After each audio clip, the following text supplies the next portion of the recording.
Spring 2021, one full year in lockdown. As we enter our third wave of COVID, everyone across the country is being met with new restrictions, not only on gatherings, but now on the purchasing of products. The question that everyone is asking is, how much longer? What will our future communities look like? Will we recover?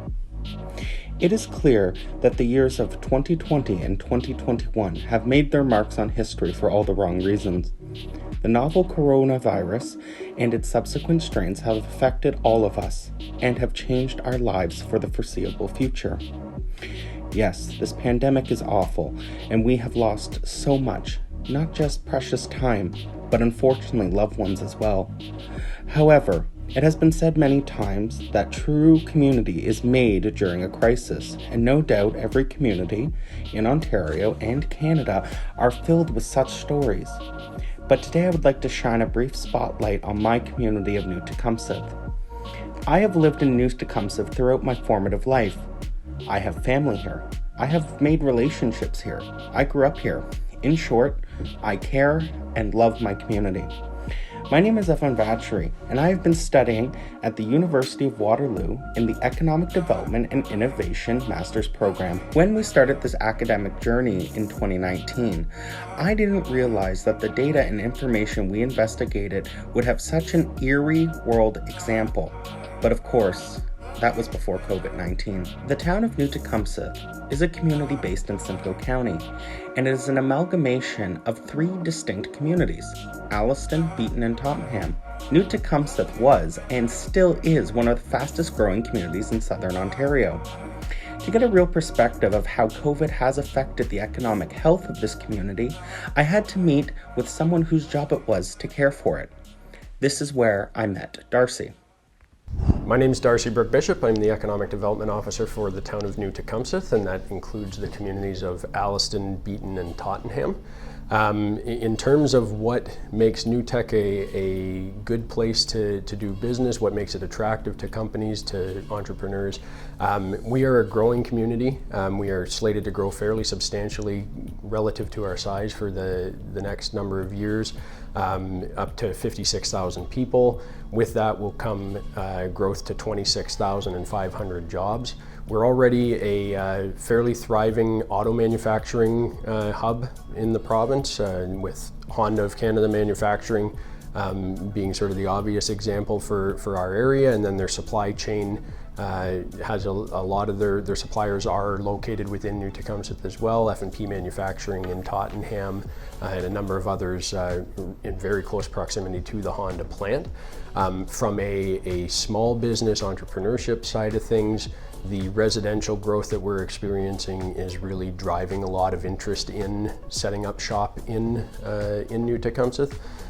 We are at times almost challenged to find enough space for the number of businesses that are interested in establishing themselves here. Also seeing a lot of growth in the home-based business end of things as well lately, with people looking to get their sort of dreams up and running, basically, and finding a place to do it. After meeting with Darcy, I was able to meet with Councillor Beattie. I'm Michael Beattie, Councillor for Ward 2 with the town of New Tecumseth, and this is my second term serving on council. I've been on council since 2014, and I was born and raised in the town of Alliston. I think that the COVID-19 pandemic has affected us all, and it doesn't just mean us in New Tecumseth or Ontario or even Canada. It's affected us all across the globe. What started out for most of us as 6 weeks to slow the spread has turned into a 100-year pandemic, and maybe the world would have worked a lot better or survived a lot better 100 years ago, when we weren't so industrialized and so economically diverse and progressive. But it's very hard to slow down a roaring economy that relies on travel and trade and all of those things. But what we've seen that we can change how we work, and we've certainly done that on the municipal level. Many companies, not just municipalities, have gone to a virtual way of managing and meeting, and schools have certainly done that as well. We couldn't offer online learning back in those days, so it is good to have at least some opportunity for the students to continue to learn. I think in terms of how COVID has impacted the community, we've actually been fairly fortunate thus far that we haven't seen the sort of mass closures that I think a lot of people had feared at the beginning of the pandemic. The uncertainty has certainly been a significant issue for the business community in particular, and especially on the small business side of things, the health restrictions that were put in place, the lockdowns, that type of thing, not knowing when you're going to be able to reopen, some of the uncertainty around some of the programming, particularly in the early going when it came to rent subsidies, that type of thing. But like I said, we have been fortunate that we haven't seen a significant number of closures to date. We have seen, as I said before, a lot of interest in establishing businesses here, which is good to see. So if you take a drive down through downtown Alliston, you won't see a lot of vacancies right now. We've had businesses that have grown over the time of the pandemic, where they're now moving from a smaller retail space to a larger retail space.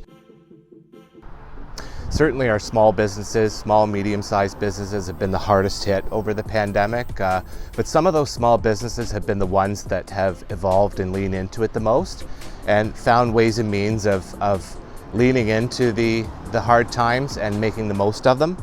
We see a lot of our restaurants, and through the help of our municipality specifically, opening temporary patio spots, both on private property and on municipal right-of-ways where we can help, where restaurants don't have private space. It's great that we've been able to step in. Our economic development team and all of our staff have worked tremendously hard last year to get the program off the ground with very little turnaround time, on a concept more than anything. And here we are a year later, and we're now in a position to offer a permanent program that has demonstrated success with built-in provisions and accommodations to help those businesses succeed. And they don't just do it with takeout. A lot of the restaurants are offering groceries and offering, being sort of the middleman between their suppliers and providing those fresh foods that they otherwise would have prepared to serve to the families directly. We've seen a lot of diversification within our own portfolio. It's hard to run a Parks and Rec department when you can't have people in your facilities or around them, but we've certainly done a great job with offering virtual programming from a Parks and Rec perspective, as well as library programming as well. And on a personal note, I was really happy to see my father and our family rather, stop vodka production because we had the ways and means of producing hand sanitizer and getting it to the front lines from the ground very quickly. And that's what we did to a lot of frontline hospitals, care homes, long-term care homes, hospices, and it's really great to be able to provide that for the community. I think there have been other impacts in terms of on the manufacturing side. We've obviously seen some challenges for Honda with part shortages, which result in plant shutdowns, which is not something that they're accustomed to on a regular basis and on an unpredictable basis as it's happened to them through the pandemic. But at the same time, there has been instances where companies are having trouble finding enough bodies to fill the positions that they have available because of the demand for their products has gone up so much. So it's sort of for all of the negatives that people may have feared and did encounter, there have been some positives that have come out of it as well. I think one of the things that for me personally has been great to see is just the resiliency of our businesses in town, their willingness to adapt to ensure their survival throughout all of this. So that would be my sort of main takeaways.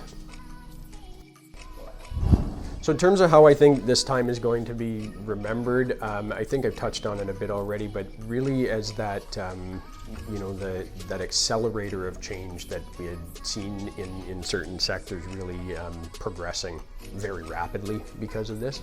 The shift to e-commerce, the need to adapt and sort of meet your customers where they are, as opposed to the more traditional having them come to you type of approach. I think I've seen quotes from people in the local media around the levels of stress that this caused, and that's that goes for everyone, whether it's a business owner to an employee. I think we all started out on this thinking that it was just going to be 6 weeks to slow the spread, and here we are well over a year later, and I don't think we're going to be coming out of it anytime soon, although light is at the end of the tunnel on the vaccine front, and things are looking up. But there's certainly been a lot of valuable lessons that we've learned as a municipality. We can plan better and we can prepare better. I'm confident in saying that a lot of pandemic plans from an emergency preparedness perspective were probably just binders that sat on shelves because nobody thought it would come during their time, and it did. And so we dusted off a lot of those pandemic plans in many cases, I would think.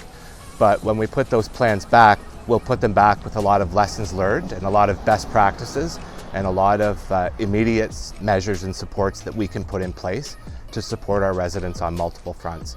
And the biggest thing we can do is work together with our provincial and federal counterparts. It's important that people know that for every tax dollar that you send to all levels of government, your municipality only gets 9 cents of it.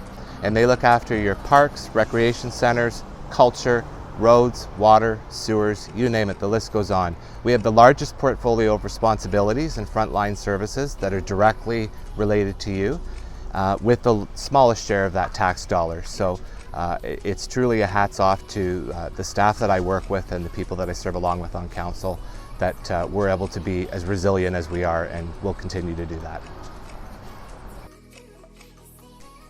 So there you have it. Thank you for coming along on this ride and investigation with me.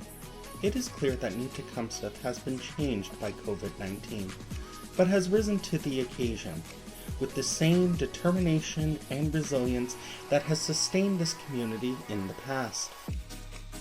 I know by no means that we as a nation are finished with COVID, but if this small rural community in Ontario can be any marker of success, then we as a nation will truly build back better after this pandemic. Thank you for watching.